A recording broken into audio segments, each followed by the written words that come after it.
Ladies and gentlemen, welcome back to the Magic We Have at Home podcast. My name is Ren. I'll be your host for tonight.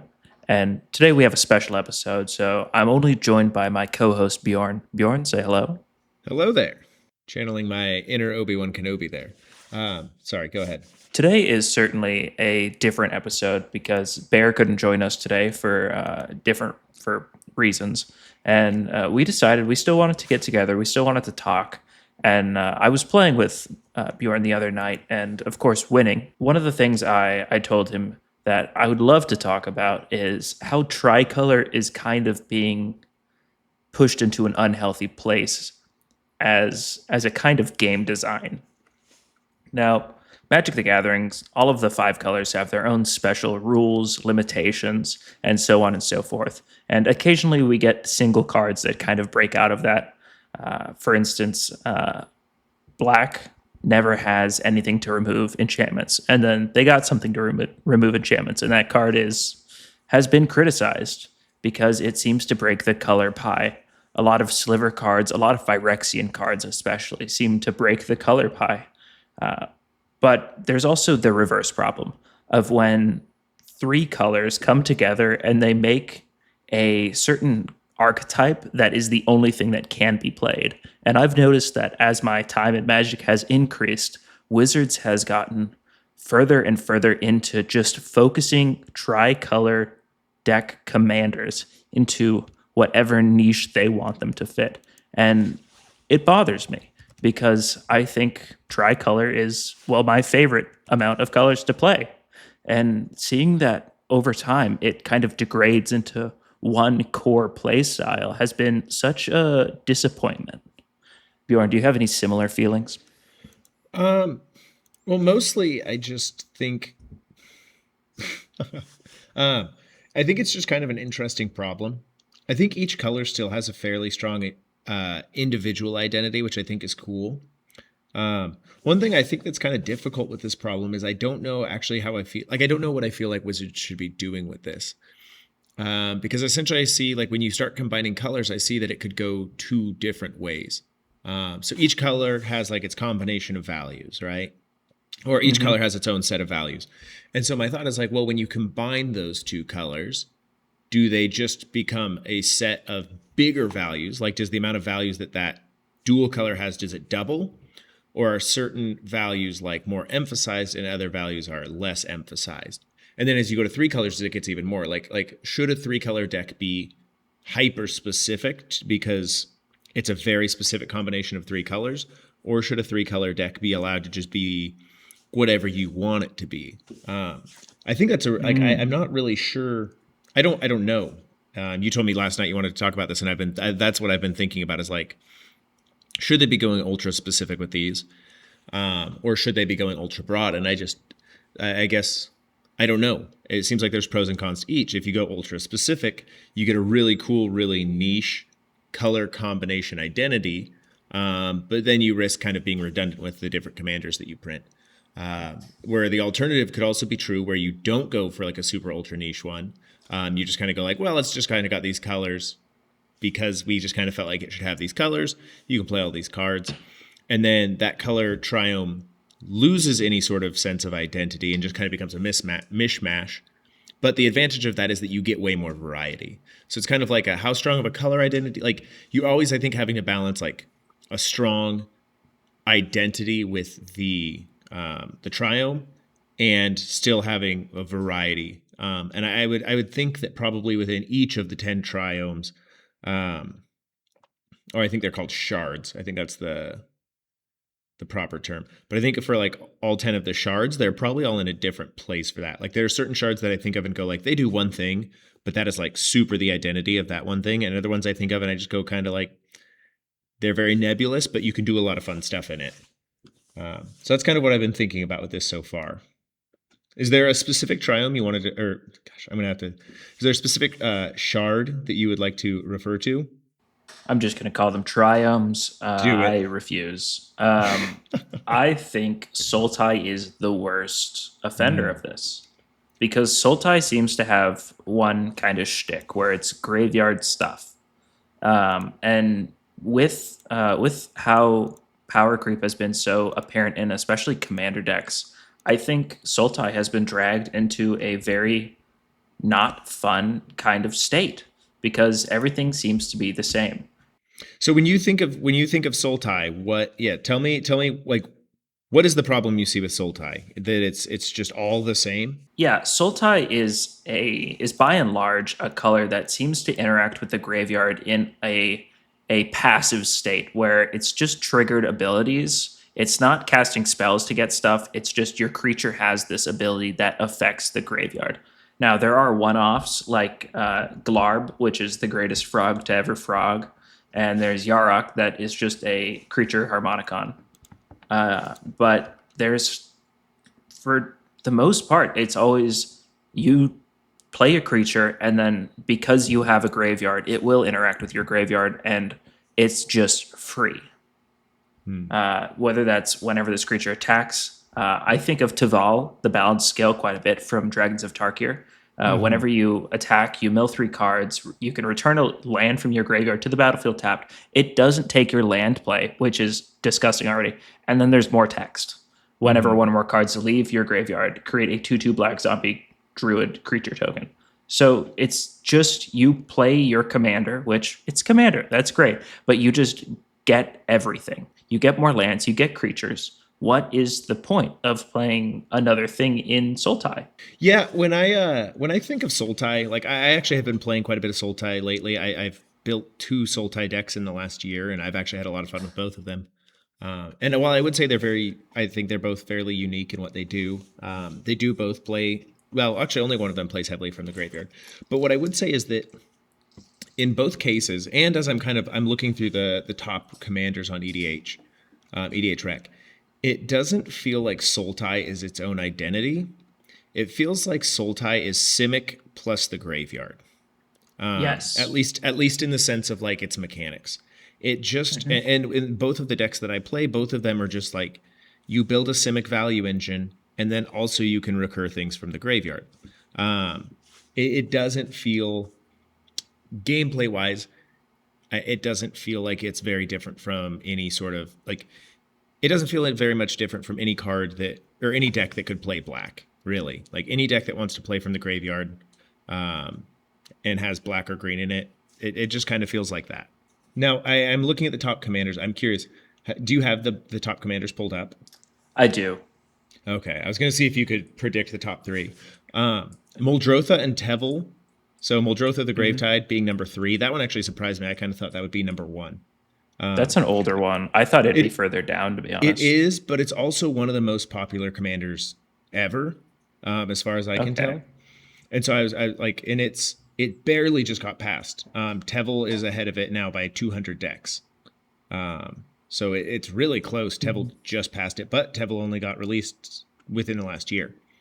Yeah. Muldrotha, I I think, is really cool, but I also think he's very quintessential Sultai. Like he's mhm. literally just play lands and cast stuff from your graveyard. You don't even have to set up like a. Well, I mean, you can set up value and recursion stuff, but like that's it. It's taking all the steps out of it. It's literally just cast it. You don't have to do anything to get anything from your graveyard. It's just he's the enabler. You cast the things from your graveyard. If you want to be as doomer as I am all the time, you could just scroll down to like the 10th most popular commander. Sidisi Brood Tyrant is discount Tevel. Hmm. Tevel is just a strictly better Sidisi, and so I think those two decks will look almost like 90 cards the same most of the time because they do the same thing. No, I think you're right. And I think that that's just something that we've been kind of seeing Wizards doing lately. It seems like they just kind of are printing better versions of cards. Kind of like what I've been seeing, and I will be very straightforward. This is what I've been hearing a lot of people say about the stuff online. Um, these are not just like my super amazing observations. I'm just gathering what other people are saying, and it seems to make sense. But it looks like they're kind of just taking older cards and older commanders, and then just kind of being like, well, this older card basically says like you have to do these things and then you get some sort of reward, right? Um, and then they print a new one and it's like, well, what if we just like we put the payoff, like you put the card that pays off and you put the card that triggers the payoff. What if you just put them on the same card? Like Tevel doesn't need anything else. If Tevel's on the board, he completely powers himself, you know? For Muldrotha to work, and Muldrotha is still very powerful, but for Muldrotha to work, you actually have to get stuff into your graveyard to then play. Tevel, you don't need to do that. Like, Tevel is just, he's on the battlefield. He just does his whole thing all on his own. He's every part of the engine, which I think is kind of boring. Yeah. Do you want to know the worst part? Go ahead. I bet Muldrotha is in every single Tevel deck. Yeah, why wouldn't you? And Tevel's probably in every single Muldrotha deck. Yeah, it's incestuous. That's what this is. I think that's actually a really good term for that. Yeah, it's 3-color commanders shouldn't. First off, they shouldn't be this strong like Tevel is, because it's like you said, it's the engine. It powers everything. It does everything. It's got the payoffs. It's got the building blocks. So you don't need the 99 cards. You could just run 99 lands, and it wouldn't matter. But there's also, like, why would I want to stick out to a deck type that's just different? Because this one's strictly better. It's got more support, and because it's got more support now, it's going to get more support in the future. Like, elves were really good in 2021. Elves are really good in 2025. That's how things are. Wizards doesn't print cards for the niche types all that often. As much as I love Glarb, I don't think Glarb will ever be able to lead Frog's Tribal. One thing I'm seeing kind of as I'm looking through this, the top commanders are all very generic and very similar. I think there are some kind of interesting ones a little further down. So like Tatsunari Toad Rider, I think is really fun. I actually have a Tatsunari deck. He's the commander, but it's a hidden commander deck. But I think he's fairly unique. I see him and I don't think like this is inherently Sultai, but it's whenever you cast an enchantment spell, if you don't control a creature named Kaimi, create Kaimi, a legendary 3/3 black and green. Frog creature token with whenever you cast an enchantment spell, each opponent loses 1 life and you gain 1 life. So you got just like some drain enchantments. And then you can pay 1 and a green or blue.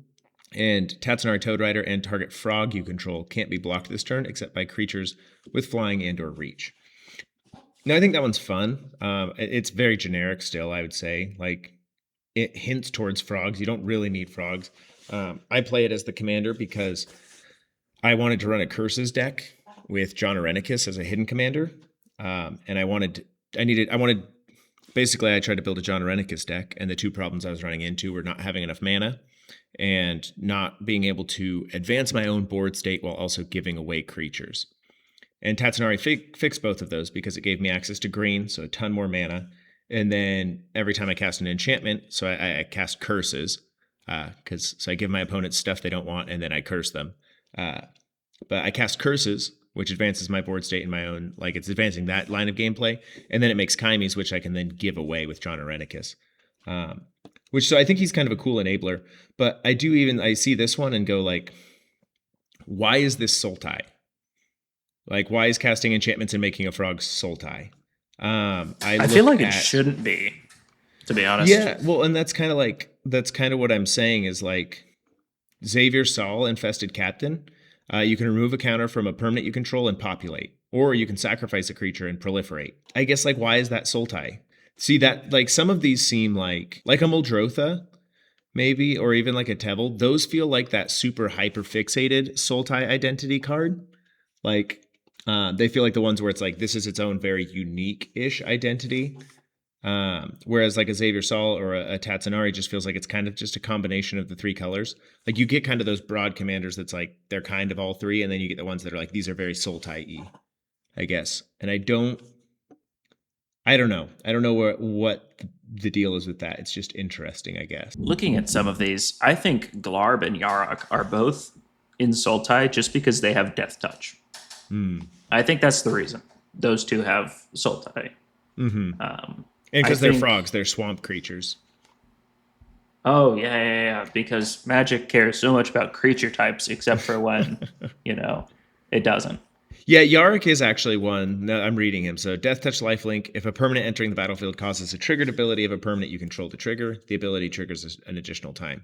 That's like a powerful, generic ability. And there's nothing about that I read that goes, this should be in Sultai. Also, it has lifelink, which makes me feel like it should have white in it.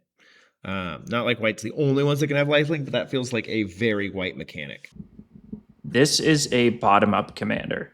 Hmm. For those of you who don't know Magic card design or game design in general, bottom-up means somebody came up with the keywords before they came up with the character.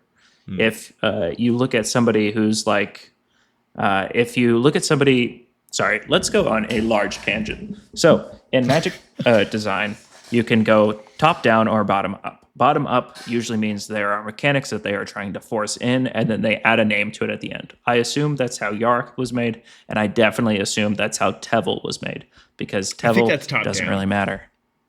I think it's top No, down. no, that's I that's think top down is you have a character and then you assign abilities based on what you think the character should be, right? I think it's the other way around. I think bottom down because the Oh, is base it? because Magic was originally a bottom up design. I think, and I could be wrong. It doesn't the name doesn't super matter. I guess the point is like you can either design a character in a story and then give them abilities based on that story, or you can design a playing card with abilities and then create a character to fit the abilities. And Yes. it seems like kind of the problem that we're getting at, or that we're kind of like trying to figure out here, is like which one of those should they do? Because some of the creatures, like in Sultai, feel like they were built with a very like there's a cool story around them, and then we give them abilities, and others feel like they just kind of put a bunch of stuff on a card, and then we're like, oh, what color would this be? Who would this person be? All right, put him in this color. Like it feels a little forced. I think the tricolors are the worst offenders of this.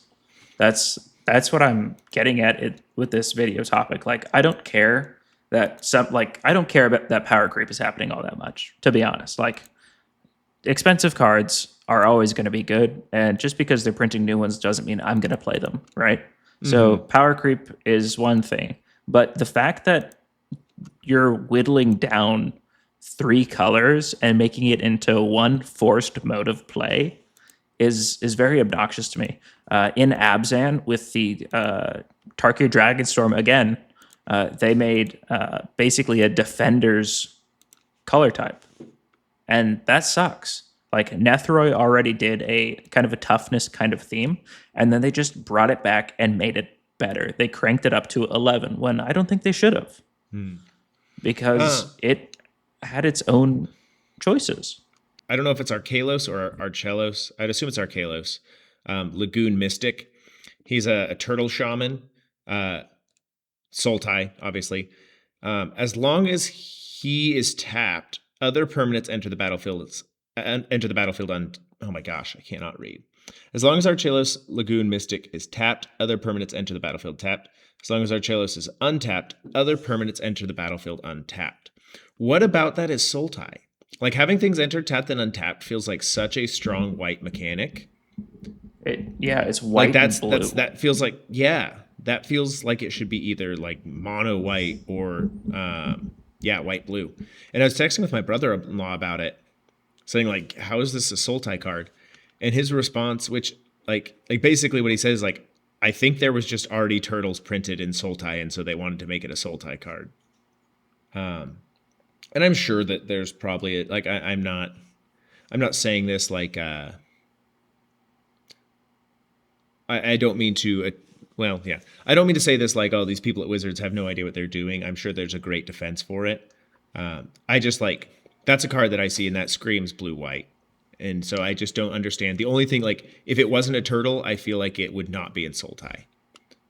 If it was just like a shaman, like a human shaman, it'd be like Arkelos, Control Mystic or something, or Reader of the Fates, and it would just be the same ability. And it's a shame because he's a cool card. I was thinking for the podcast, how mean would it be to be playing him with Sacrifice Lands and Earthbend? You Earthbend. I played against an Earthbend deck last night with you, Bjorn, and that deck went off, and we learned that if an Earthbended land dies, it returns to the battlefield tapped. Now with Arkelos out, it just returns to the battlefield untapped. There you go, infinite mana, and I think that's kind of disgusting. And Wow. in Yeah, that Simic, is super gross. being able to Earthbend to do that, that'd just be so gross. But I don't Um, know why that's really Simic. Now, one thing that I will say that I actually, in defense of Sultai, because I have enjoyed playing Sultai, when you told me you wanted to talk about this last night, I was like, yeah, like well, actually, I said I don't know if I want to talk about that because I don't know what I would say. Um, so I don't have like these strong, hard, fast opinions. I generally do like Sultai, but one thing that I've been really enjoying lately, um, when I play my Tatsunari John Arenika's Hidden Commander deck, it runs curses and whatnot. That deck, when I play it, I do feel like I am very in Sultai. Honestly, I feel like I'm more involved in the colors than like most decks that I've played. I think it's one of the first decks that I've played where I've just gone like, this just feels so much like this color identity. And I've been trying to like put it into words, like what exactly the feeling is. It just like when I think of Sultai, I think of like swampy, and I think of like vines and leeches, and like I think of like parasitism, and like these like these like plants that are like going to slowly suck the life out of things. I think of like Venus flytraps, and so I don't know, like when I play my Sultai deck, like and like I think of like bog witches and stuff. And so when I play my Tatsunari curses deck, like the themes that are in it is like I'm going to give out curses. The curses generally like slowly accumulate me value while slowly hurting somebody else. I run pillow fort effects that typically like make people lose life when they attack me and make me gain life. It's like also a very leechy thing. Tatsunari himself is, or Kaimi, the token you make with Tatsunari is whenever you cast an enchantment, each opponent loses a life and you gain a life. And so I like that kind of like leeching the life from people is kind of fun. And it's also like when this deck doesn't pop off in a traditional sense, it doesn't like put a bunch of powerful creatures. Like the biggest creature in the deck is a 6/6, and it's not getting any bigger. It wins by just like staying in the shadows and just kind of surviving and like slowly influencing people and slowly bringing everyone's life totals down and slowly accumulating extra value off of other people's like woes. And then like, and that's how it kills them too. Like I've won 3 games with it, and every game that I've won, like all the players are down to like 5 life, and nobody wants to swing at me because they'll lose 1 life per creature that swings at me. And then I can give them a curse that makes them lose another 2 life, and then I can cast another enchantment and ping them down with Kaimi. And it's just like this such a slow, like choking out death. And that feels so Sultai to me. And I've really, really liked that. And I have not felt that like that with any other decks that I've played or any other color identity. So that's my in defense of Sultai. If you scroll down next to Arkelos is Tavala, Arbiter of Virtue. That's a Sultai card to me. Flying lifelink spells you cast have delve, and whenever you cast a spell, you lose life equal to its mana value. Right now in CEDH, there is no reason to not play more colors if you can. That's why Timna Thrasios is like the best color combination, or Timna Crom, whichever one, like depending on how good you are, of course. But there's no downside to playing more colors, and I would love to see if decks had, like commanders especially, had downsides again, where instead of just having everything available, you have to rely on other parts of your deck to fix your crutch. That's See, why okay. that's Sorry, you just made me think of something. Finish your thought. I just got excited. Go ahead. that's why I really like the card Cody. What is it, Versifidus Codex or something? Yeah. He's the spell book that doesn't let you cast permanents, but you can pay Wooberg and tap him, and you can cast a free spell. And I think that's fun because in 5 color, why would you not just run the best creatures with Cody, who would give you a free spell? Oh, you can't run the best creatures. There you go. There's something interesting in your deck building challenge. But with cards like Tevel or Muldrotha, it's just whatever you want works because it doesn't matter. Your commander is the crutch you can lean on. Well, even with Muldrotha, though, Muldrotha, you can only cast permanents. You can't cast instants and sorceries, which there's ways to get those back, and you could just loop like an Eternal Witness or something, but like you do still have to jump through a hoop for that. With Tevel, there's literally no hoop jumping. You just There is have no everything. hoop jumping. It's like Mothman. He enters, he gives people rad counters when he ETBs or attacks, and then players have to mill. So he'll just fuel himself, and he's the most played commander. Which Or, really surprised Sultai me, commander. actually. I was shocked by that. I think it's because he hits like a truck. Yeah. I Every think time with I've how played much mill Mothman, there it's just a is, Voltron deck.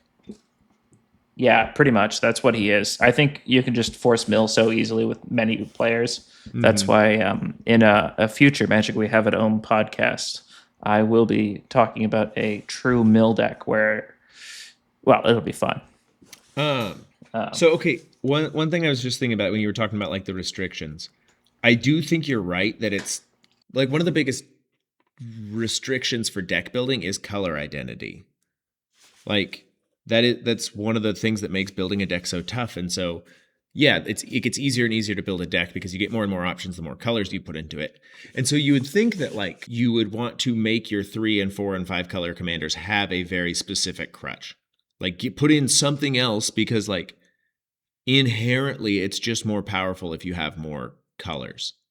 Yes, that And so is like that is literally how CEDH is talked about. Where if you can run Najila good stuff, run Najila good stuff. That's 5 colors. yeah, but like what I'm looking at, I was looking back at the precons in 2025. There has not been a single precon printed. So there's been 1, 2, 3, 4, 5, 6, 7, 8, 9, 10, 11, 12, 13, 14, 15 precons printed in 2025, and all of them are either 3 color or 5 color. Duskmorn in 2024 was the last set to have a 2-color deck. And it actually did have, it had 3 2-color decks, to be fair. And Bloomburrow had another 2. But most of the precons, as you go back, most of the precons are 3-color. So like back in 2024, aside from Duskmorn had 3 2-color decks, which was fine. Bloomburrow had 2 2s and 2 3s. Modern Horizons, 2 3s, a 5, and a 2. Outlaws at Thunder Junction, 1 2-color deck, 3 3-color decks. Fallout had 4 3-color decks. Murders at Karlov Manor had 2 3-color decks, 2 2-color decks. It's just it's a lot of 3-color decks, and so you're getting 3-color decks. And the problem with printing 3-color precons, I think this is what you kind of made me think of. People are like, one, when you make a precon, you want to make it easy enough for a new player to actually be able to play it. And so you want it to feel moderately powerful. And so what you do to do that is you print a commander that's fairly straightforward, like Tevel. Tevel's a 3-color commander. He was a precon commander. And he's very straightforward. If you just get Tevel out, you're playing the game, which is a really good experience for a new player, and that's great. The problem is that precons are also the face of the set, and that's what everyone's going to look at first when they look at a set. And so, like, they were talking about this on the Magic Mirror podcast the other day. Like, most of the top cards in 3-color are just precon commanders or precon alternate commanders, like the Wise Mothman, like Tevel, right? I don't know if Like Glarb was or Zaxara. not. Like Zaxara, okay, yeah. Glarb was not, But like, was Glarb a second one in Bloomburrow? I don't think so. I don't think there was a Sultai one. There was a Golgari one. There was Oh no yeah, no the Sultai Bloomburrow one. ones were. What was the fourth one? There was Offspring. There was Squirrel tokens, and there's Raccoon Man, and then there's one more. Okay, so like if you look at Esper, number one's Yushtola, Yes. which she was the precon commander from Yep. Final Fantasy, correct? You have Hashaton, Yes. who is an alternate one in Yep. oh, I can't think of the name. There's been too many sets. Aether Drift. Yeah. You have Alaro, Ageless Aesthetic, Which was like 2014 alternate commander or real commander. and You've then got Sidar, which Sidar is one. Jabari. You've got Urza, which is one. You've got Marnius, which is a secondary one. You've got Alea, which is, I believe, what's the 60 card version of Magic Standard? of commander? Modern? No, Brawl. I think Alea Oh. was a Brawl one. Okay. She came out with Corvold, I do believe. Zur is just a bad guy. I wouldn't let him near your kids. Aminatu is a precon commander. Tivit is the secondary commander. Cephas is a precon commander. So yeah, they're all like, I'm not solving this problem. I think Y'shtola is my favorite commander of all time, I think, because she lets you build in such a different way than I think most others would let you. And you've seen my Y'shtola deck. It can pump out a lot of damage, but she isn't like core to the deck, but she is definitely something that helps the deck. One She that's doesn't. interesting, looking at Mhm. Grixis. Oh yeah. I'm double checking this because I don't know my precons all that way. Well, Bellacord the Dark Master was a precon commander, correct? For 40k? Uh, no, I think he was a secondary one. He came Okay. out in the Abaddon, the Chaos, Let the Galaxy Burn precon, which is a Okay. crazy one. But of the top five, Bellacor's number five. The other Hmm. four were not in precons. You have Sauron the Dark Lord. Sauron, Lord of the Rings, was a precon commander, but Sauron the Dark Lord was not. You have Nekusar the Mindraiser, who was not. He came out with. He was not in a precon. He came out a Obeka's. long time ago. Mm-hmm.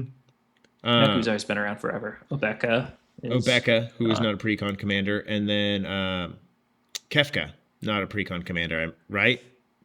yeah. Or was he in Final Fantasy? No, he was Actually, not. He okay, was. yeah. He was absolutely not. And then you have Fire Lord Azusa, who just came out and is also not. I think Marchesa the Black Rose uh, was one, I but know I'm not Inala certain on that. was, but But that's interesting that Grixis is not. Grixis doesn't follow suit with that.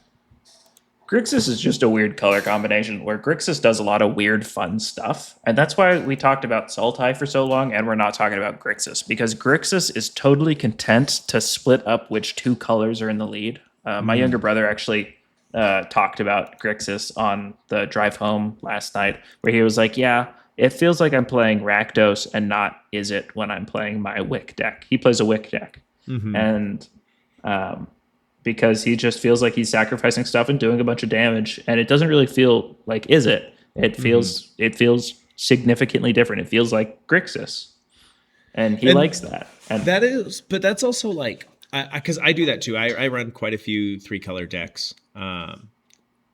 And a lot of times they do feel like a 2-color deck with a little bit of a splash. And I think that's, yeah, just for the record, Ren and I are not like pro game designers.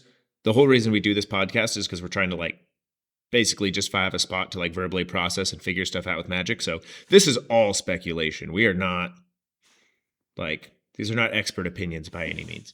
But like, I wonder if that's like a sign of not bad card design, maybe, but just like if a card is pushing, if it's 3 colors and it just feels like it really pushes you into 2 colors, should it have just been a 2-color commander?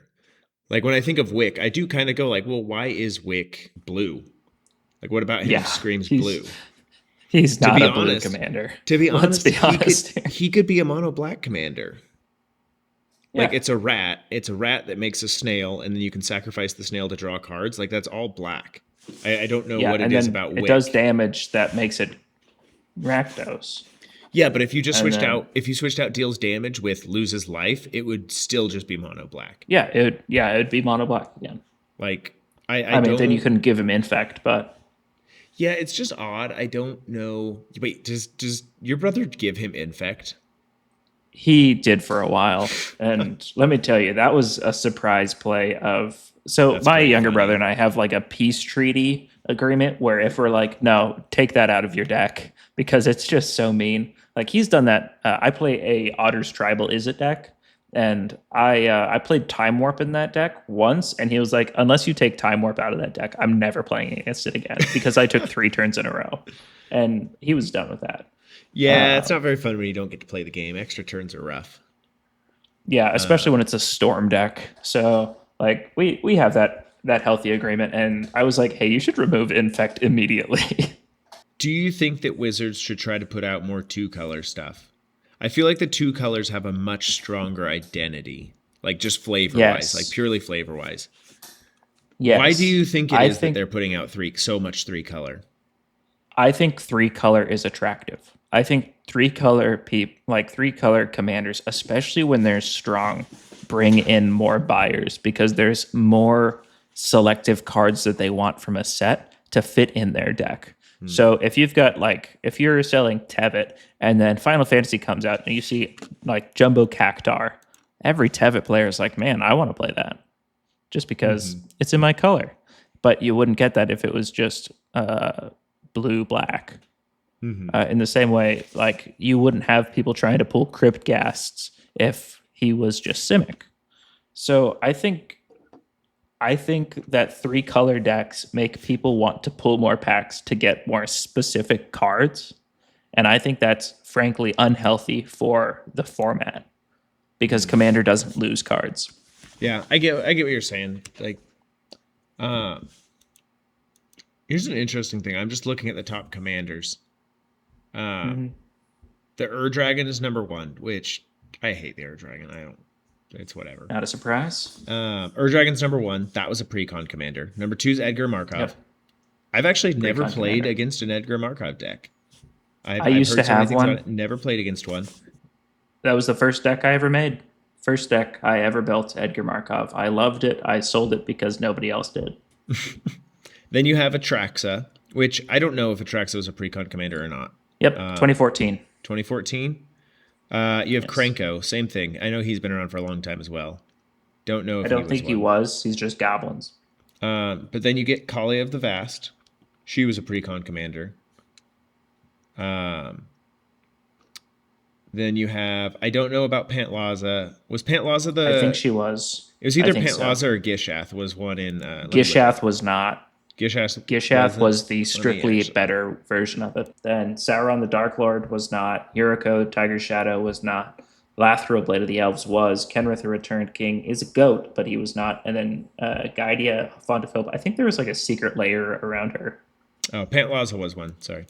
Yeah. Giada, yeah, I think she did have a secret layer deck. It's kind of interesting that one is actually top 10. Like, I've played it just against lets Giada people deck. play Angels. Yeah, I guess I just didn't realize how popular Angels were. The other thing worth noting is that a lot, like so many of these are 3-color or more. Like you have Krenko, you got Yuriko, you got Lathril, you got Giada. Actually, so 3 of the top 10 are. There's only 3 in the top 10 that aren't 3 or more colors. Giada's number 11. And then I have to scroll all the way down to Chitterfang at number 21 before you find the 4th one.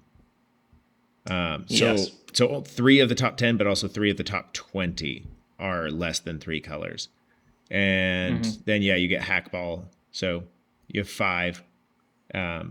What is Vivi doing at number 23? I didn't even know Vivi had 22,000 cards printed of her with how expensive she is. I think people are probably just building all these decks online.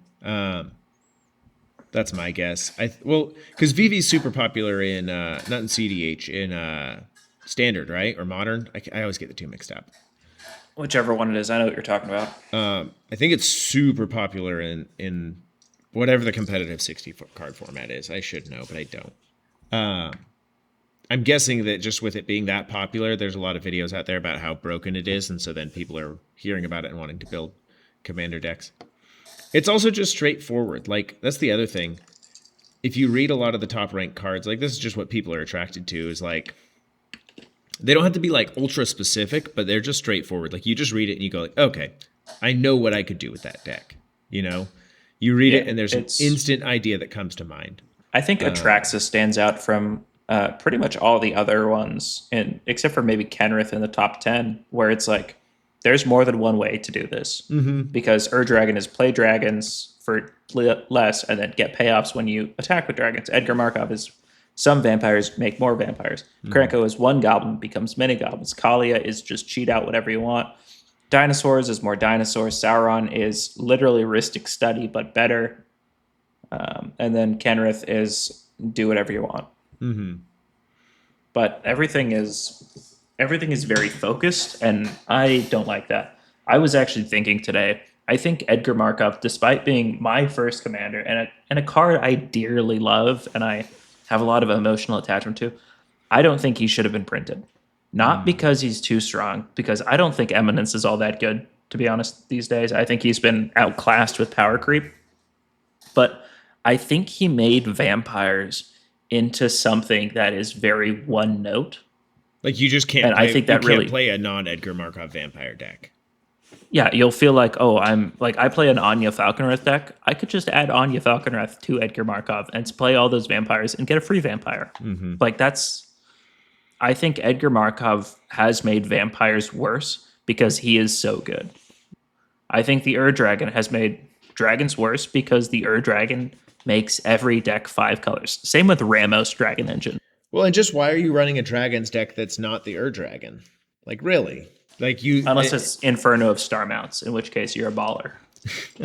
it's just, yeah, these very generic ones. And I think that, like, a lot of the 3-color commanders that we're seeing printed in the precons, I mean, they are just these generic and powerful ones. I think Tevil's just going to probably be the one we keep coming back to because it's, like, fresh in our minds. But, like, when you're printing cards like that, it just makes it hard to like why would you play a graveyard deck without Tevil in it? I have Tevil actually. I drew Tevil from a pack. I was super bummed because when the Tarkir Dragonstorm first got announced, I was really excited because it just looked like a cool set. And I saw Tevil and I had been wanting to build a Sultai commander. And I was like, oh, like Tevil's gonna be super cool. Like a Sultai Dragons one. And then like I was pretty excited about it. And of course I didn't think for myself. But then I watched a video. I think it was actually by Commander Bommy. Basically, he said, like, people are really sleeping on Tevil. It's going to be so busted because it just does everything. Like, you don't have to do anything for it. And once I, like, watched this video about it, I was like, oh, like, he's right. It's just going to be boring. And then I bought a Tarkir Storm box, and I drew a Tevil and just kind of laughed about it. Because, like, what are the odds? It's the only one that I had really wanted, and then I wasn't sure I really wanted it. Anyway, I built my Damia deck, the one that I brought here on the podcast, and that one has Tevil in it because it also has Muldrotha in it because they're both just so generically good in a graveyard deck. Why wouldn't I? I guess. Like, I have the cards, they're just sitting in my box, and it's just kind of like, I can't put anything else in that's going to do what they do, I guess. And also, like, still fit the theme of my deck just fine. Like my Damia deck just wants to make players discard and then like including myself and then gain value by being like be able to outvalue them because I can play stuff back from my graveyard after I discard it. And Muldrotha and Tevil just both work so well with that. I've actually run Tevil as an alternate commander. Like I just put Tevil in the command zone with that deck, made 0 changes, and it ran pretty well. It ran better. I remember that game. It didn't run better. Yeah, it did because it felt like you were always doing something. So and it was just Tevil. It does do something. So with that one specifically, in the Damia, because I ran it as the alternate. Like I do that a lot actually. Basically, because Damia is the card draw engine of the deck, or she just draws you so many cards. There's not a lot of other card draw. So Tevil did fine as long as I drew some card draw cards. Like I have some card draw, just not as much as I would normally have, because Damia is the commander. And Tevil did fine as long as I could get the cards and draw the cards. Like if I had a Tevil game and I got Damia out, like it worked great. And it was like almost annoying though, just being like, I can take this commander in a deck that he's not built for, put him in the command zone, and he runs fine. Like I would probably just need to make a couple tweaks and I have a Tevil deck, and that just kind of annoyed me. I think one of the greatest 3-color cards that has come out recently that I fully acknowledge is not normal and it's on a different par than everything else is Flubs the Fool. He's a teamer card that lets you play an additional land on each of your turns, and whenever you play a land or cast a spell, if you draw a card if you have no cards in hand, otherwise discard a card. He's got your bonus, he's got your downside, and he's got your upside. And it's just so silly where it's like, yeah, you're playing green. Why are you playing green? Because it's just a frog guy. You're playing extra lands. He's hurting you when you play lands, and that's very red. But like you're getting that immediate payoff, but you're also in blue, so you're going to be refilled. Mm-hmm. So there's this weird balancing act with Flubs the Fool, where if you don't know what you're playing, then of course you're going to be a pain in the neck, and I don't want to sit across from you because you're going to take too long. But if you know what you're doing, you could build such a strong deck based off of both the positives and the negatives of Flubs. Now, I'm worried that one day they'll print a card. Oh, wait, they already did. It's Simic. It's AC's Tyrant of Gyre Strait, where it's just you get an additional land, and whenever you play a land, you draw a card. Mm-hmm. Like, that's just free. It's free value. Now, there is no downside. Yeah, I get what you're saying. And I do think, though, like, I like that they're printing a flubs thing because I mean, you and I obviously we definitely value a certain amount of creativity, a certain amount of going against the mold. Now, I'm not gonna like just be like, oh, we're totally hipsters because I like I don't know. I think we want to be. I guess I speak for No, myself I'm more. good. I just play I would whatever I love to be want. a magic hipster, but I also know that like I'm not insanely creative. Um, but like I like that they do a flubs the fool card or a flubs the fool. Yeah, flubs the fool card, even though like it's just not as good as AC, because that is the type of card where it's like this card is super wacky. And like I've seen a lot of people build flubs the fool decks. I have not seen a lot of people do it successfully. Like it's kind of a Hmm. hard deck to play, and like I think a skill like the skill ceiling for it, I think is or the skill floor for it. Like even if somebody handed me like a good, well built flubs deck, there would still have to be a decent amount of skill expression because it's just a hard to play commander. Like you really got to be pretty decisive, I think, and like in the building it and in the playing it of like what cards are you going to try to get rid of? Like when do you try to play these cards? When do you draw an extra card and put yourself at like 3 cards, you know, versus when do you discard this card and make sure that you go back down to 1? I think it's a cool card. I don't mind that one at all. I think I'm glad you brought that one up. Yeah, I love that card. I really also like Brea, Ethereum Shaper. She's 4 color, but she's just artifacts, good stuff. She doesn't have green. Why? Because she's not natural. She's just an artifact construct that does everything. Is that a problem? I'd say a bit, yeah, because there's no better commander than her for artifacts, but it's she just does everything. And I like that Brea exists because it's 4 colors, but also like I would never play an artifact commander that's not Brea because she does everything. That is this one. The ones that do everything are just they're tricky. Like I think I have been finding a lot more fun lately and really trying to not go with the generic cards or embracing the generic cards as a way to support a more creative like deck. Like the deck that I was gonna bring on the podcast tonight. Oh yeah, Bear had just like his schedule seemed to kind of just explode today. That is why he's not here. But we were originally going to do a deck building thing today. And I was going to bring on my Glissa Sunslayer deck. And Glissa Sunslayer is like she's got a lot of abilities. I'll talk about it when we do the podcast. But like I liked playing her as the commander, even though she is very generic and like a very popular commander, because she's kind of like a Kenrith or an Atraxa. Like you can actually do so much stuff with them. Like because they're so generic, the sky's kind of the limit. Like they're only generic if you let them be. Like you could just play Glissa good stuff, or you could play Glissa sagas and I don't know. I have I've been trying to play Glissa sagas and Glissa battles. It's working okay. But like you can do that goofy stuff with it, and it's pretty fun. It's not working that well because I need to bring it on the podcast, but we'll figure it out. That's enough spoilers though. I mean, I want to spoil my deck just a little bit then too. I'm playing a 2 color deck. I'm playing Phoenix God of Deception. He's the your creatures have tap.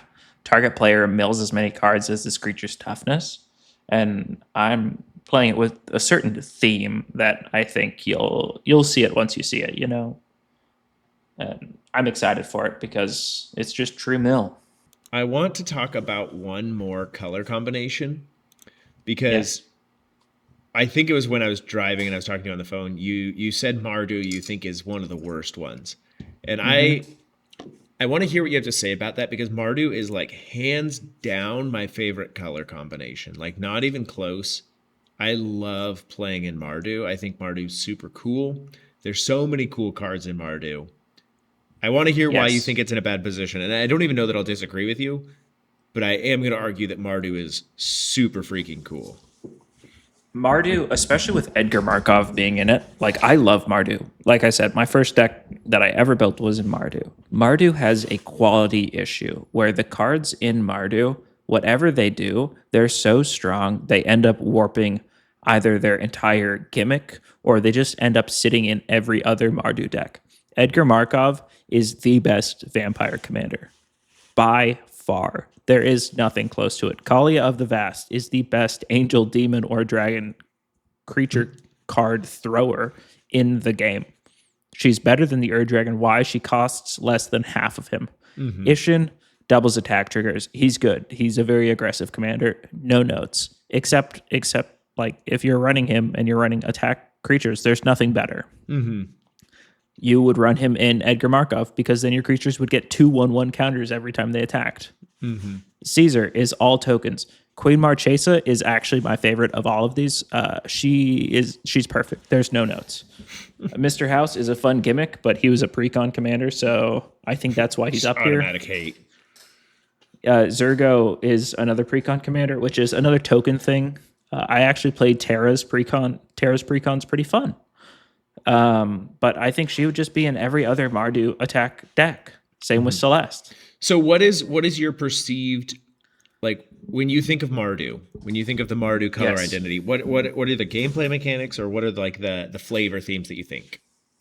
When I think of Mardu, it is I make tokens and I attack. Those are the two things that I do.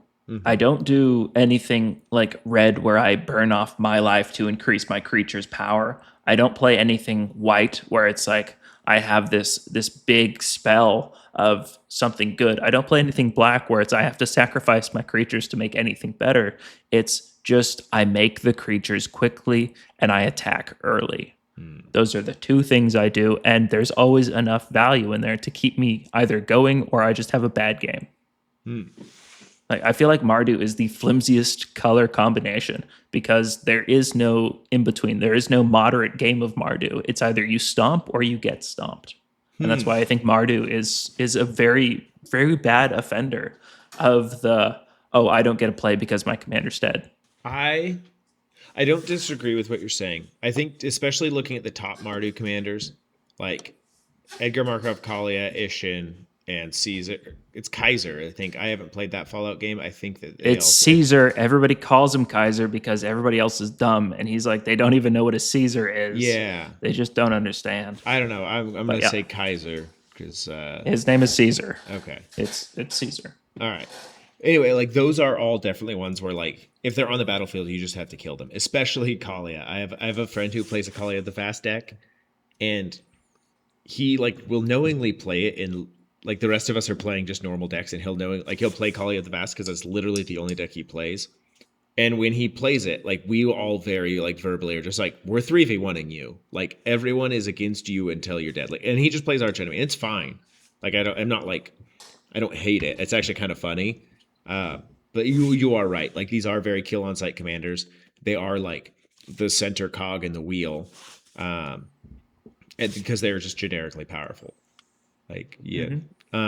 One thing I just love about Mardu, to me, it's just the battle deck. It's the battle colors. Like, I just think, like, when I think of, like, classic fantasy and classic, like, armies, and just these, like, huge wars and battles and just fighting and, like, knights and dragons, like, this is what I think of. Like, it just feels like the cool fighting high fantasy cards. And I just love that flavor of it. Like, the creature types that are big in it are humans and vampires. And they're not like, the vampires in Mardu are like knight vampires. You know, like Edgar Markov's getting a big old sword. Like, it's the Innistrad set, you know. Innistrad's just all about, like, the knights versus the vampires or the paladins. It's so cool. Kali of the Vast is, like, this super cool, like, Dragon Angel Demon hybrid, just like all the big like flying beaters just joined together. Ishin's this super cool like techno samurai. I love it. I just think it's so cool. I like that they get orcs, right? Like looking at Zergo, I know there's a lot of orcs in Mardu from Tarkir. I think it's cool. It's like the D&D fighter and barbarian class. And like paladin class. And Jan Jansen's here. I'm glad Jan Jansen's here. Why is Jan Jansen here? Why is he here? I don't know, but he's Why really isn't funny. he blue? But Jan Jansen's awesome though. Like I have a Jan Jansen deck, and I love Jan Jansen. I think he's really funny. I'm very split on Jan Jansen. I really like, again, Arcanum Weaver. Like that shows the creativity that could be in these colors. Let me find. Whereas, pay Mardu, tap, sack an enchantment, return target enchantment card from your graveyard to the battlefield. Very interesting. Gen is cool, actually. You were there. Like I wanted to use Gen for my my life drain deck originally. I like him. It's a good way of getting enchantments into Mardu, I think. Like, I really don't think of. I guess black white's kind of enchantment-y. Um, Hmm. so, I don't mind it. The other thing I like with the colors. So white is like virtue and valor, you know. Black is kind of like, I don't know. You just kind of always get like white's the good guys, black's the bad guys, you know. Like that's just kind of like the classic thing. Yeah, I disagree with that. White is letter of the law kind of good, and then black is if it's in my own interest kind of thing. Mm-hmm. Yeah, And pitting those against each other is just very effective. which neither of those is inherently good or bad. It's more like, and they can also both be really bad when they're going to their extremes. I just think it's interesting because I think that like when it comes to like battles and wars and fighting, like I feel like each of these colors encapsulates a very important part of that. Like even if you have a war that's being fought for like the most virtuous reason, like it's still killing people and there's still death and you're still doing things that in any other situation would be considered terrible. Like even though it's being done for virtue, it's still like human. Well, I guess in magic it doesn't have to be human. It could be like a vampire, but it's still life being lost. And so I think it's really cool. And then the red just feels like the chaos of battle. And so like it just feels like these three colors really encapsulate that whole thing. I also like black and white together in general. Because I know black is the classic sacrifice things color, but I feel like white should be allowed to sacrifice. Because in black, the sacrifice when I see like a black card and it says sacrifice, I always think of like, you know, you're sacrificing a goat on an altar to a demon. You know, like the creepy. Yeah, you sacrifice. sacrifice something else. You Yeah. sacrifice something else for some gain. In white, it's self-sacrifice. Yeah, but white doesn't run a lot of sacrifice. There's a couple cards like there's Boromir, Warden of the North, or Warden of the Tower, or whatever. And then actually in Avatars, Hakoda does the same thing. You sacrifice him to give your creatures indestructible. I love. There's a couple in Innistrad that do that. Yeah, too. I love that idea of like self-sacrifice to protect other people. And so like when I run my Mardu decks, like I have a human soldiers Mardu deck with Jurina Kudro as the commander, and then I also have an Alesha deck, which they're kind of the same deck, but I like them both. Like when I play those cards, like I'll write like Village Rites or there's so many of them. Why can't I think of more? Village Rites is the one that I can think of off the top of my head. But like the one where you sacrifice a creature to draw cards, like even though that's a black card, it just in that time, like I'm just thinking of like those soldiers who are just sacrificing themselves, like the just completely nameless soldier that sacrifices themselves for the greater good of the cause. I just think it's so cool. Like I love Mardu. This I don't want anybody to take this the wrong way. Mardu is one of my favorite color combinations. I love it to death. But just because I love it doesn't mean I'm not going to pretend there isn't a problem with Mardu. I don't like Sultai though. So if you're like, wow, it sounds like Ren hates Sultai. It's true. I do. I think it's bad right now. I think it's horrible in its current state. And I want to see it bettered because it's got so much potential. But right now I think it's garbage. I actually feel like Mardu and Sultai are really good ones to compare, partly because they only share the only color that they share is black. Like they're pretty polar opposite of each other. I think it's interesting because like our complaints with Mardu are sort of the exact opposite of the complaints with Sultai. Like the complaints with Mardu, well, sort of. Like the complaints with Mardu is that like they're all kind of the same and they're all pretty generically good. It's all also under the banner of a super cool like Mardu. I feel like has a very clear theme. Like I said, I think Mardu Except for is Mr. House. except for Mr. House. Yeah, fair enough. And Jan Jansen, they're the weirdos. Yeah. They are there. I don't know. I'll think about Jan Jansen. I think I could probably make an argument for him eventually. But like Mardu feels like it has this super strong cohesive thing. Like it's fighting and it's battles, it's armies. And Sultai is swamps. Is Simic plus black. Yeah, Sultai is like Sultai's Simic plus creatures that black. live on land and in water. Like that's like really, it's kind of annoying that the black lands are swamps because I feel like swamp like Sultai feels like swampy. Yeah. You know, like from It's a like film of Florida, flavors. yeah. Yeah, exactly. It's a bog. Florida. And that's Yeah, not it's as cool Pachuca of a bog. like that's not as cool of a theme to build around. I don't feel like that's nearly as like captivating as like battles at armies, I guess. Yeah, and I think the thing that ties us together is both of them just have a lot of like 3 color cards, especially legendary creatures that are just good in every deck. That would be kind of a I funny thing think to try sometime is like, can we play a 3-color deck and only include 3-color creatures? yes, you could just play Alesha who smiles at death, Terra Herald of Hope, and all of those together, and it just wouldn't matter because all of them are just force themselves to work. If you played Alesha, which like if you played Alesha, looking through the top 10, you probably wouldn't put Hmm. Edgar Markov in it. Like you could, it'd be fine. You probably wouldn't. Kali of the Vast actually goes pretty darn well in an Alesha deck. Um, Yes, Ishin Ishin would give goes you double hard. triggers. Kaiser would go hard See, in that deck. Like yes, Zergo Queen would go hard in Marchesa. that deck. Queen Marchesa would go hard in that. She's got Death Touch and Haste. Honestly, the Celeste Rune Knight, I actually have her in my Alesha deck, and she goes hard in that deck. Extus Auric I'm Overlord not goes hard in surprised. that deck. Kelsian would go hard in that deck. Hmm. Honestly, I think the hardest part about building an Alesha deck with all of these guys in it is that you might not have enough creatures with power 2 or less in your graveyard.